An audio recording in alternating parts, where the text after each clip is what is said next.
नमस्कार।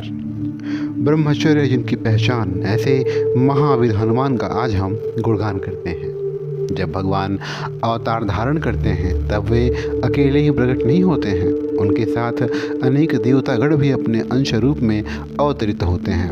जब पृथ्वी पर रावण का आतंक छा गया, सर्वत्र त्राहि त्राहि मच गई, तब भगवान श्री राम ने सज्जनों की रक्षा और दुष्टों के संहार के लिए अवतार धारण किया। उस समय अनेक देवतागण वानरों और भालुओं के रूप में प्रकट हुए थे। कैलाशपति भगवान शंकर ने समाधि अवस्था में श्री राम के अवतार धारण करने का संकल्प जान लिया। भगवान रुद्र भी अपने आराध्य की सेवा करने तथा कठिन कलकाल में भक्तों की रक्षा करने की इच्छा से श्री राम के प्रमुख सेवक के रूप में अवतरित हुए।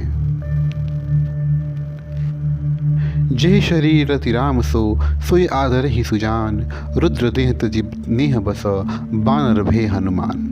भगवान शंकर ने यह अवतार बिना शक्ति अर्थात बिना पार्वती के अकेले ही धारण किया, इसलिए नैष्ठिक ब्रह्मचर्य इस अवतार का मुख्य लक्षण है। ब्रह्मचर्य व्रत का पालन करके हनुमान जी ने मानव समाज के सामने आचरण संबंधी महान आदर्श प्रस्तुत किया है। हनुमान जी ने जिस समाज में जन्म लिया उसमें बहुपत्नी प्रथा प्रचलित थी। हनुमान जी का जन्मसिद्ध ब्रह्मचर्य का गुण किसी न्यूनता या अयोग्यता के कारण नहीं था। वे चाहते तो भोगविलास में जीवन व्यतीत कर सकते थे, लेकिन वे जन्म से ही इस प्रकार के जीवन से दूर रहे। मतवाले हाथी या खूंखार शेरों पर विजय पाने वाला मनुष्य वीर कहलाता है, किंतु मन को जीतकर काम पर विजय पाने वाला मनुष्य महावीर होता है। आजन्म ब्रह्मचर्य व्रत के कारण ही हनुमान जी महावीर कहलाते हैं। प्रभु श्री राम के प्रमुख व अंतरंग सेवक जैसे अधिकार के पद को संभालते हुए ब्रह्मचर्य का पालन करना कोई खेल नहीं है, यह बहुत बड़ी तपस्या है। हनुमान जी इस तप में कितने खरे उतरे यह उनके जीवन की एक घटना से स्पष्ट है, जिनका आगे उल्लेख कर रहा हूँ। माता सीता की खोज में हनुमान जी ने रात्रि में लंका में प्रवेश किया। उन्हें पता तो था नहीं कि रावण ने जनक नंदिनी को कहाँ रखा है, अतः वे राक्षसों के घर में घूमते फिरे। वे राक्षसों के अंतःपुरा में थे, संयमियों के नहीं। सुरापान और उत्तम उन्मत्त विलास ही राक्षसों के प्रिय वसन हैं। अपनी उन्मत्त क्रीड़ा के बाद राक्षसगण निद्रामग्न हो चुके थे और प्रत्येक घर में अस्त व्यस्त वस्त्रों में निद्रासीन राक्षस युवतियाँ हनुमान जी को देखने को मिली। हनुमान जी ने कभी सीता जी को देखा तक नहीं था, अतः जिन सुंदर स्त्री को देखते तो सोचते हो न हो यही सीता माता है। फिर जब उनसे बढ़कर किसी अन्य स्त्री को देखते जो सुंदर होती तो समझते कि हो न हो यही सीता मैया है। कभी उनको लगता इनमें से यदि कोई भी सीता माता नहीं तो सीता माता गई कहाँ। संपाति की बात झूठ तो नहीं हो सकती। जी हाँ, वही संपाति जो जटायु का बड़ा भाई है। उसने कहा था मैं सीता जी को लंका में बैठे देख रहा हूँ। जानकी जी को ढूंढना है तो स्त्रियाँ जहाँ रहती हैं वही तो ढूंढना पड़ेगा। यही सोचकर वे फिर सीता जी को खोजने लगते हैं। अब वे रावण के अंतःपुरा में पहुँच गए। वहाँ एक स्वर्ण निर्मित पलंग पर रावण सो रहा था और उसके समीप गलीचों पर हजारों स्त्रियाँ सो रही थी। किसी का सोते समय मुख खुला था, कोई खर्राटे भर रही थी, किसी के मुख से पान की पिक बह रही थी। अस्त व्यस्त पड़ी ऐसी अवस्था वाली पर स्त्री को देखना सदगृहस्थों के लिए बहुत बड़ा पाप है। हनुमान जी तो आजन्म ब्रह्मचारी थे, उनके मन में बड़ी घृणा उत्पन्न हुई। वे सोचने लगे आज मेरा व्रत खंडित हो गया। ब्रह्मचारी का तो स्त्रियों के चित्र को भी नहीं देखना चाहिए। मैंने अर्धनग्न अवस्था में अचेत पड़ी इन स्त्रियों को देखा है, इससे मुझे दोष लगा, बड़ा अपराध हुआ है। इसका क्या प्रायश्चित करूं?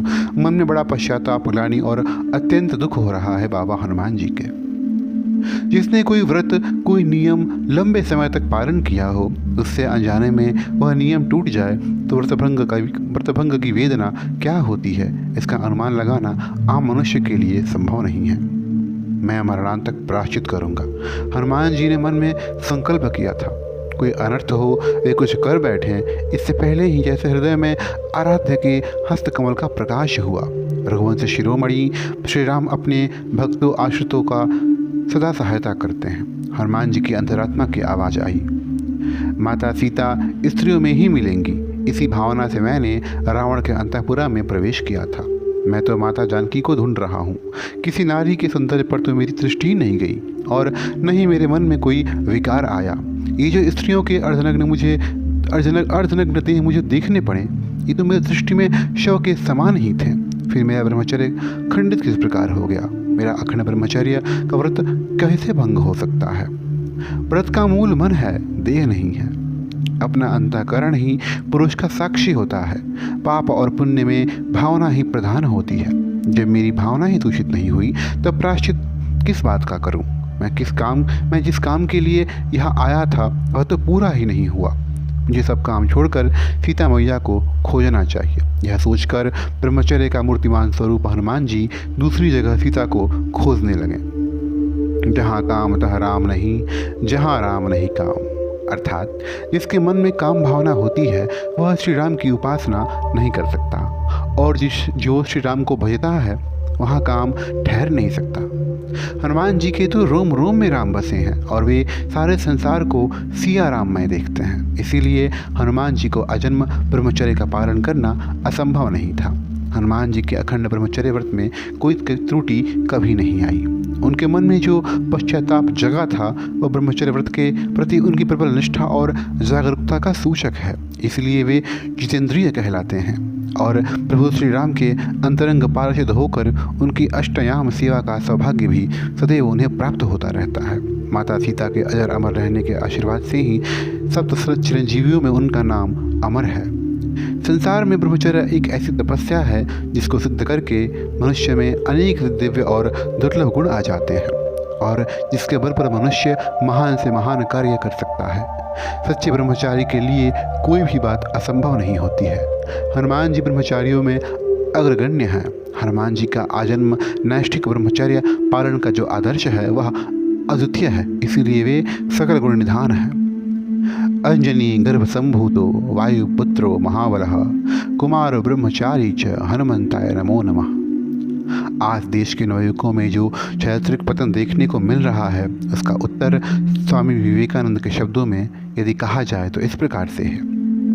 देश के उद्धार के लिए श्री राम और हनुमान जी की उपासना जोरों से प्रसिद्ध होनी चाहिए, क्योंकि हनुमान जी की उपासना से भक्तों में भी उनके जो गुण हैं वो प्रकट होने लगते हैं। धन्यवाद। जय जय श्री राम।